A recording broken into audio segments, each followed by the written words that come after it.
Welcome back, guys. Andrew here. I'm with Pure Resonance Audio. Today we're going to be discussing active versus passive speakers. What's the difference and which should you choose?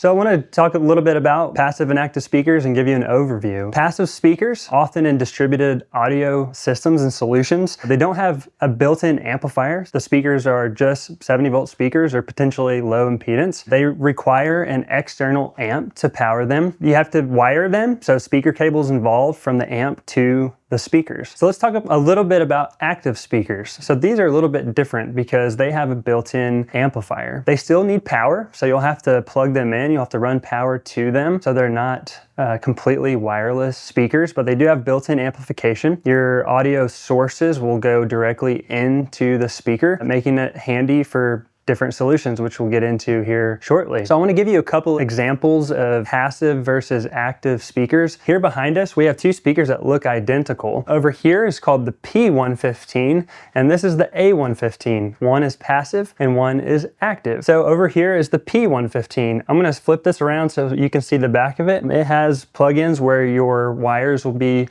going to. Easy to daisy chain them here. You have to wire these. These are passive speakers. These are two-way passive loudspeakers. They require an external amplifier. On the flip side, this looks very similar, but this is the A115. That A stands for active, so this is an active loudspeaker. Also a 15-inch two-way speaker. I'm gonna flip this one around for you. Looks a lot different. This has a built-in amplifier, a Class D amplifier that's built in. There's inputs here, so you have mic inputs, RCA inputs, Bluetooth, all right here. Connectivity for your input sources. So you still have to run power to these, but these do have a built-in amplifier, so you don't have to have an external amplifier or mixer. When to choose active versus passive? It's going to depend on the application for your system and what you're needing.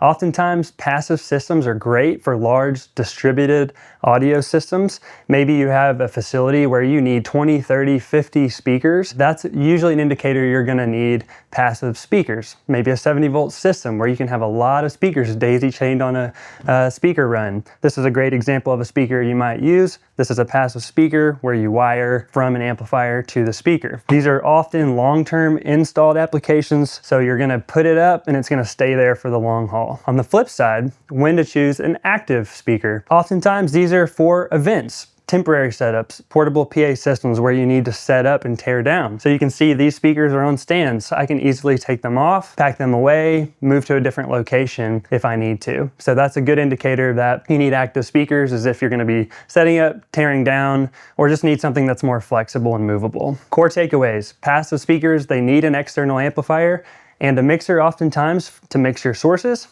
Active speakers have amplifiers built in, so they don't need that external amplifier. So if you're not sure if a passive or an active speaker is the best choice for you, please let us know. That's what our team is here for, is to help you navigate that. If this was a helpful video, please subscribe to our channel. It helps us out a lot. We're gonna put links in the description for you. And if you have any questions, please feel free to leave those and we'll be happy to get back to you and answer those. So thank you for joining us today, and we'll see you next time.